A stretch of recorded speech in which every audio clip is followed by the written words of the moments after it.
একটা গল্প আছে যেখানে একটা মানুষ একটা প্রদীপ থেকে জিন পায় এবং জিনটা তার সব কাজ করে দেবে বলে, বাট একটা শর্ত আছে যে যদি কোনোদিনও মানুষটা তাকে কোনো কাজ না দিতে পারে এবং ফাঁকা বসে রাখে, সেদিন জিনটা সেই মানুষটাকে খেয়ে ফেলবে।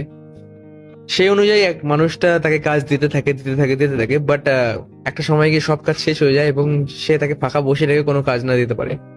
সেদিন জিনটা সেই মানুষটাকে খেয়ে ফেলে। আর তুমি কি জানো যে আমাদের লাইফের সাথে ওই গল্পটা অনেক মিল খায়? শুধু আমাদের লাইফে এই জিনটা হলো আমাদের মন এবং মানুষটা হলাম আমরা।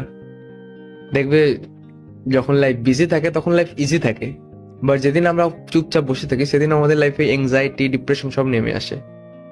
তাই জন্য মনকে কাজ করাতে থাকো, ক্ষমতা অনেক আছে তার। শুধু তুমি তাকে নিংড়ে তার শ্রেষ্ঠটা বের করতে শেখো।